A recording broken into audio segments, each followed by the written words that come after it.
சிம்ம ராசிக்கு மார்கழி மாத பலன்கள் எப்படி இருக்குங்கிறத இந்த நிகழ்ச்சியில் பார்ப்போம்.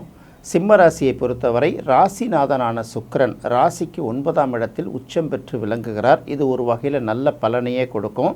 ராசியாதிபதி சூரியன் 9ஆம் இடத்துல பாதகஸ்தானத்தில் இருந்தாலும் சூரியனுக்கு முன்பின் இருக்கக்கூடிய கிரகங்களை வைத்து பார்க்கும்போது இது பாதகஸ்தானத்தில் பெரிய அளவுக்கு சூரியன் பாதிப்பை ஏற்படுத்தாதுங்கிறதுனால தைரியமாக அவர்கள் எடுக்க வேண்டிய முயற்சியை தாராளமாக எடுக்கலாம். எல்லா வகையிலும் அவர்களுக்கு ஒரு பலனை கொடுப்பதாகத்தான் இருக்கும். இன்னும் சொல்லப்போனால் தன்னம்பிக்கை சரிந்து போனவர்கள் கூட பார்த்திங்கன்னா தைரியமாக சில முடிவுகளை எடுத்து செயல்படக்கூடிய ஒரு சூழ்நிலைக்கு அவர்களுக்கு அந்த தைரியம் தானாக கிடைத்திருங்கிறது ஒரு கூடுதல் பலமாக எடுத்துக்கலாம். அடுத்தது பார்க்கும்போது எல்லாருக்குமே இந்த மாதத்தில் எல்லா ராசிகளுக்கும் ஏதாவது ஒரு வகையில் பணம் வரும் அப்படின்னு நம்ம ஏற்கனவே சொல்லியாச்சு. இதுக்கு காரணம் என்னென்னா சனி தன்னுடைய 3ஆம் பார்வையை சுக்கிரனை பார்ப்பதால் தான் அப்படின்னு சொல்கிறோம். சிம்ம ராசியை பொறுத்த வரைக்கும் இது என்ன மாதிரியான பலன்களை கொடுக்கும் அப்படின்னு பார்க்கும்போது சிம்ம ராசிக்கு 10ஆம் இடத்துக்கு உரிய கிரகம் அப்படின்னு வரும்போது சுக்கிரன். இந்த சுக்கிரன் 10ஆம் இடத்துக்கு வருகிறார். சுக்கிரனுங்கிறது சுபக்கிரகமாக இருந்தாலும் கூட அதற்கு சனியோடைய பார்வை கிடைப்பதால் சிம்ம ராசியை பொறுத்தவரை ஏற்கனவே வேலை இல்லாமல் இருந்த பலருக்கு இந்த மாதத்தில் வேலை கிடைப்பதற்கான ஒரு நல்ல வாய்ப்பு கிடைக்கும். அடுத்தது பார்க்கும்போது சுயதொழில் செய்பவர்கள் ஒரு நெருக்கடியில் சந்திச்சுக்கிட்டு இருப்பாங்கன்னா அதை கடந்து அவர்கள் இந்த மாதம் ஒரு உற்சாகமாக அவர்கள் செயல்படுவதற்கான வாய்ப்பு புதிதாக உருவாகும். அதையும் தாண்டி தொழில் செய்பவர்கள் அப்படின்னு பார்க்கும்போது தொழிலில் புது புது ஆர்டர்களை பெறுவார்கள். அவர்கள் பார்த்திங்கன்னா நிறைய கடன்களை அடைப்பதற்கான வாய்ப்பு, ஏற்கனவே வாங்கியிருக்கக்கூடிய கடன்களை அடைக்கக்கூடிய வாய்ப்பும் உருவாகும்.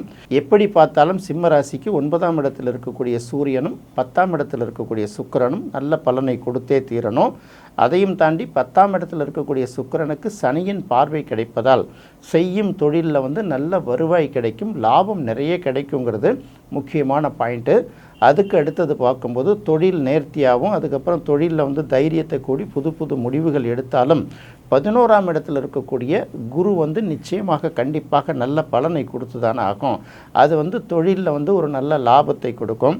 ஏற்கனவே பார்த்திங்கன்னா கொஞ்சம் அப்படி ஏற்ற இறக்கம் சார்ந்து இருக்கிறவர்கள் இந்த சித்திரை மாதம் பழைய பெண்டிங்கெல்லாம் கிளியர் பண்ணிவிட்டு புதிதாக பார்த்திங்கன்னா ஏதாவது ஓரளவு சேமிக்கிற அளவுக்கு அவர்கள் பணத்தை உருவாக்கி கொடுப்பார்கள். சிம்ம ராசியை பொறுத்தவரை கடந்த காலங்களில் நிறைய கமிட்மெண்ட் இருக்கும், கடன் பாக்கியெல்லாம் செலுத்த வேண்டியிருக்கும். இந்த மாதத்தில் பார்த்திங்கன்னா நிறைய பழைய கடன் தொகையை அவங்க திருப்பி செலுத்துவாங்க. அதையும் கடந்து எதிர்காலத்துக்கு ஒரு அவசர தேவைக்குன்னு ஒரு ரிசர்வ் ஃபண்டு தேவைப்படும்ல, அந்த நிதியையும் உருவாக்கி கொள்வதற்கு இந்த மாதம் அவர்களுக்கு ஒரு சாதகமாக அமையும். இதுதான் அவர்களுக்கு நல்ல பலனை கொடுக்கும். சில பேர் பார்த்திங்கன்னா ஒரு 4-5 பேருக்கு அல்லது ஒரு 40-50 பேருக்கு தலைமையாக இருந்து கொண்டு வேலை செய்வார்கள் இல்லையா, அந்த கட்டுப்படுத்துவாங்கள்ல, அவர்களே பார்த்திங்கன்னா எதுக்கு போய் இன்னொருத்தங்களை நம்ம கண்ட்ரோல் பண்ணணும், நம்மளோட சூழ்நிலையே மோசமாக இருக்குன்னு சொல்லிட்டு தனக்கு கீழே பணிபுரிவர்களை கூட அந்த கட்டுப்படுத்தி வேலை வாங்க முடியாத ஒரு மனநிலையில் இருந்திருப்பாங்கள்ல, இந்த மனநிலையெல்லாம் இனி மாறி தாம் வகிக்கக்கூடிய பதவிக்கு இருந்த அந்த கெப்பாசிட்டியும் அந்த ஸ்டேட்டஸையும் அதற்கான மரியாதையும் அவர்கள் கண்டிப்பாக பெறுவார்கள். இந்த சித்திரை மாதத்தை பொறுத்தவரை சிம்ம ராசிக்கு பல வகையில் நன்மை கொடுக்கும். ஒரு பக்கம் தொழில் செய்யக்கூடிய வேலையில் அவர்களுக்கு பதவி உயர்வு கிடைப்பதற்கு வாய்ப்பு இருக்குது.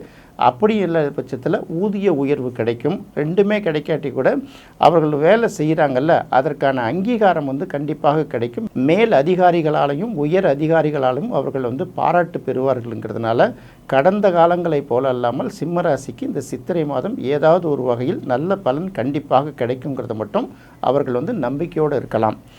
அடுத்தது பார்க்கும்போது ராசியிலேயே இருக்கக்கூடிய அந்த கேது என்ன தான் சந்தோஷம் கிடைச்சாலும் ஏதாவது ஒரு வகையில் மனதை தேவையில்லாமல் ஒரு சிக்கலை பிடிச்சி உருவாக்கி விட்டுக்கிட்டே இருக்கும். சந்தோஷமாக இருக்கக்கூடிய ஒரு மனநிலையை அவர்கள் கொண்டாட முடியாத ஒரு சூழ்நிலையை உருவாக்கும். எப்போதுமே பார்த்திங்கன்னா பாசிட்டிவான விஷயங்களை நினச்சிட்டு இருக்கிறது ஒரு பக்கம், நெகட்டிவான விஷயங்களை நினச்சிட்டு இருக்கிறது ஒரு பக்கம். இது ரெண்டும் சமமாக தான் ஒரு மனிதனுக்கு நடக்கும். சில நேரங்களில் பாசிட்டிவ் அதிகமாகவும் நெகட்டிவ் குறைவாகவும் நடக்கும். பல நேரங்களில் நெகட்டிவ் அதிகமாகவும் பாசிட்டிவ் விஷயங்கள் குறைவாகவும் இருக்கும். இது ரெண்டுத்தையும் பார்த்திங்கன்னா உங்கள் மனசில் எதை அதிக அளவுக்கு ஏற்றிக்கிறீங்களோ அதுதான் உங்களை தாக்குதல் நடத்தும். அதனால தான் பார்த்திங்கன்னா பாசிட்டிவான விஷயங்கள் அதிகமாக திங்க் பண்ணுறவங்களுக்கு ஜென்மத்தில் இருக்கக்கூடிய கேது பெரிய அளவுக்கு பாதிப்பை கொடுக்காது. நம்ம சொல்கிறது எளிமையாக தான் இருக்கும், ப்ராக்டிக்கலாக பார்க்கும்போது ரொம்ப கஷ்டமாக தான் இருக்கும். அதே சமயத்தில் இதற்காக உங்களுடைய மனதை தயார்படுத்தி கொண்டால் கேதுவுடைய தாக்கம் உங்களை எதுவுமே செய்யாதுங்கிறதுக்காக தான் கண்டிப்பாக சொல்ல வேண்டியதாக இருக்குது. அடுத்து ராசிக்கு 7ஆம் இடத்தில் ராகு இருக்குது. இந்த ராகுக்கு குரு பார்வையும் கிடைச்சிருக்கிறதுனால வாழ்க்கை துணை விஷயத்தில் ஏதாவது ஒரு வகையில் ஆதாயத்தை பெறுவார்கள். குறிப்பாக பார்த்திங்கன்னா திருமணமாகி ஒரு மனைவிக்கு சரியான வேலை கிடைக்காமல் இருந்தால் அவர்களுக்கு வேலைக்கு போயிட்டு அதன் மூலமாக ஒரு வருவாயை ஈட்டி கொடுப்பாங்க. அப்படி இல்லைன்னா திருமணமான இடத்திலிருந்து வரக்கூடிய நகை நட்டுக்கள் ஏதாவது பெண்டிங் இருந்தால் சேரும். இல்லைன்னா அவங்க வீட்டில் சொத்து பிரிக்காமல் இருந்தாங்கன்னா அந்த பாகப்பிரிவினையெல்லாம் முடிஞ்சு ஏதாவது ஒரு வகையில் வருவாய் சேரும். ஆணாக இருந்தால் பெண் வழியிலும், பெண்ணாக இருந்தால் ஆண் வழியிலும், அதாவது கணவனாக இருந்தால் மனைவி வழியில், மனைவியாக இருந்தால் கணவன் வழியில் ஏதாவது ஒரு ஆதாயம் கண்டிப்பாக கிடைப்பதற்கு வாய்ப்பு அதிகமாக இருக்குது. கிடைக்கக்கூடிய விஷயங்கள் எதிர்பார்த்ததை விட சற்று அதிகமாகவே கிடைக்கும். எப்படி பார்த்தாலும் சிம்மராசிக்காரர்கள் மனம் மகிழ்ச்சி அடைகிற அளவுக்கு சித்திரை மாதம் பல நல்ல விஷயங்கள் நடக்கும்.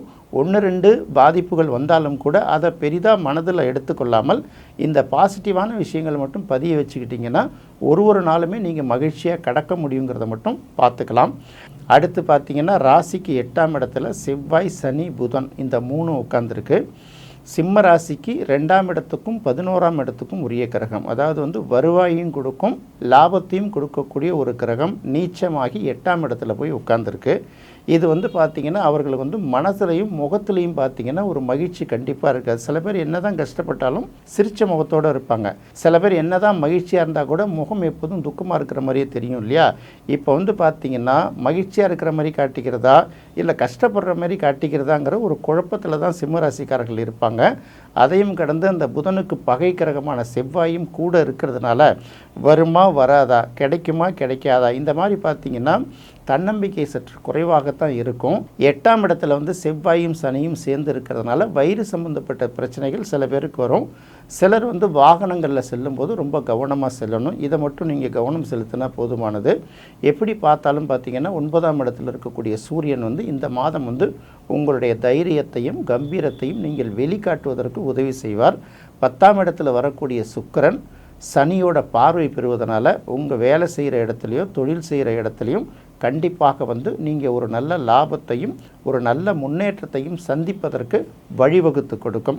சிம்மராசிக்காரர்கள் தங்களுக்கு கிடைக்க வேண்டிய நற்பலன்களை அதிகப்படுத்தி கொள்ளவும் கெடு பலன்களை குறைத்து கொள்ளவும் வெள்ளிக்கிழமை அல்லது சனிக்கிழமை காமாட்சி அம்மனை வழிபடுவது உங்களுக்கு ஒரு நல்ல பலனை கொடுக்கும், மன மகிழ்ச்சியையும் கொடுக்கும்.